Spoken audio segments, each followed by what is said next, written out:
kulanti wacan oo wanaagsan daawadayaal ku soo dhawaada qaybta labaad ee saldhiggii qarsoodiga ahaa ee INSA ka dhisatay gudaha Itoobiya.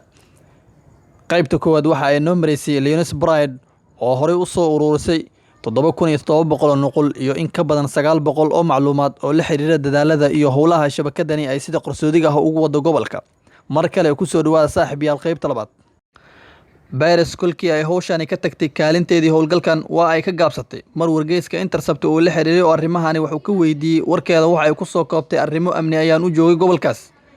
Reeta Alumu Nega waa sarkaal sare oo ka tirsan safaaradda Itoobiya ee magaalada Washington DC. Waxa uu Intercept u sheegay in Itoobiya iyo Mareykanku uu ka dhaxeeyo xiriir iskaashi oo dhanka sirdoonka iyo argagixisada dirarka ah. Inkastoo uusan wax badan daboolka ka qaadin su'aalaha la xiriira howlaha Leonis Bride, Alumu waxa uu sheegay in ay si joogto ah kulamo u yeeshaan saraakiisha sirdoonka labada dhinac, isla markaana wixii aragti ah isu weedarsadaan si wadajir ahna u fuliyaan howlgallada. Leonis Bride ma aha kii ugu horreeyay ay Itoobiya kaalin mug leh ka ciyaarto. Itoobiya waxa ay door muhiim ah ka ciyaartay shabakada sirdoon oo hore sanadii 1953 Mareykanka iyo Itoobiya waxa ay kala saxiixdeen heshiis 25 sano ah oo u ogolaanaya Mareykanka in saldhigga Kigniyu ku yeesho magaalada Asmara. Bishii Abriil 23 sanadii 1965 midowgii Sofiyeeti ayaa waxa ay samada u direen dayax-gacmeedkii Molonia 1. Bishii xigtay NSA waxa ay magaalada Asmara ka furtay guri la dhaho guriga dhagaxa Stone House, halkaasi oo ahayd xarun laga dhageysto xogta midowgii Sofiyeetka. Stone House waxa la xiray sanadii 1975 dagaalkii sukeeyay ee Itoobiya aawadiis. Hase yeeshee gabi ahaanba shaqadii ma joogsan. Maanta waxaa booskii galay xarumaha shabakadaha Leonis Bride. Xarumahaasi oo ay ka mid tahay mid ku taal magaalada Diridhabe oo la hirgeliyay horaantii sanadkii 2006. Xaruntu waxa ay qaabilsan tahay dabagalka iyo dhageysiga taleefanada Soomaaliya, gobolka Darfur ee Suudaan iyo qaybo ka mid ah bariga Itoobiya. Bishii May ee sanadkii 2006, shir qarsoodi ah oo ay yeesheen labada dhinac ee Itoobiya iyo Mareykanku waxa ay ku heshiiyeen in iskaashiga la ballaariyo oo marxalad cusub loo qaado. Ujeedku waxa uu ahaa in dhageysiga taleefanada uusan ku koobnaan argagixisada iyo mucaaradka Itoobiya sida ONLF iyo inta ku xeeran xuduudaha ilaa madaxda sarsare iyo cid kasta oo taleefanadooda la dhageysan karo.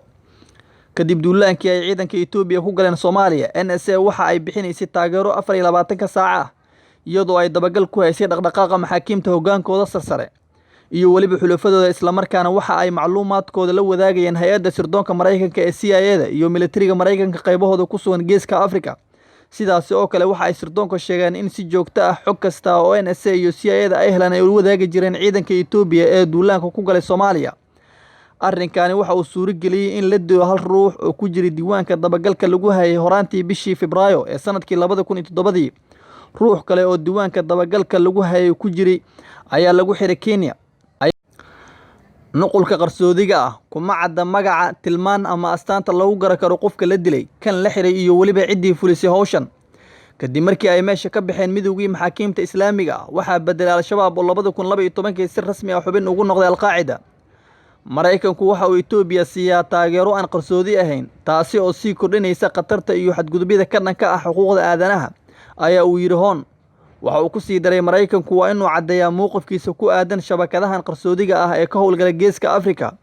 Waa in ay jirtaa siyaasad cad oo laga leeyahay, isla markaana waa in la xaqiijiyaa xukuumadda Itoobiya in aysan ugu faa'iideysan shabakadahani cid kasta oo ka soo horjeeda oo aysan u adeegsan falal aan sharciga waafaqsanayn. Dhowridda xuquuqda aadanaha ee xukuumadda Itoobiya waa mid aad u hooseysa. Ciidamada ammaanku waxa ay geystaan dilal siyaasadeed oo sharci darro ah, jirdil, khasab iyo xadgudub lagula kaco maxaabiista. Waxa ay ku xadgudubtay xuquuqda muwaadiniinteeda sida dhowrsanaanta iyo qarsoodiga macluumaadka khaaska ah ee shakhsiga. Xukuumaddu waxa ay xakamaysay xurriyadda saxaafadda iyo dhammaan xurriyadda hadalka. Waxa ay joojisay isku imaanshiyaha iyo shirarka xisbiyada siyaasadeed iyo kuwa mucaaradka ah. Waxa ay marar badan ciidamadu adeegsadeen awood xad dhaaf ah oo ay ku kala dirayaan dibadbaxayaasha. Iyadoo ay intaasiba jirto ayaa haddana dowladda Mareykanku waxa ay taageero buuxda la garab taagan tahay xukuumadda Itoobiya, sida laga dheehan karo dhiraandhirinta dukumiintiyadan sirta ah ee la faafiyey. Muddadii shabakadahani ay jireen waxaa tababar la siiyey in badan oo ka tirsan ciidamada sirdoonka ee Itoobiya iyo waliba dad shacab ah oo si dhow ula shaqeeya shabakadahani. Haddaba daawade, maadaama ay xukuumadihii Itoobiya ee xilligaasi haddaba daawade maadaama ay xukuumadahaasi hadda talada hayn dalka Etoobiyana oo isbedel ballaaran ka dhacay ma isleedahay wali wax baa jiri karo? waxaa gabi ahaanba ku soo afmeeraya halkaas sheekadii qarsoodiga ahayd ee aynu idinka diyaarinay ciidamada Itoobiya iyo NSA oo gobodfalyo badan ka geystay geyiga Soomaalida iyo dhammaan gobolada Itoobiya iyo Suudaanba iyo dhammaan gobolka Bariga Afrika. tan intii aynu ku kulmi doona barnaamij noocan oo kale ah waxaynu idinka tagaynaa sidaa iyo nabadgelyo.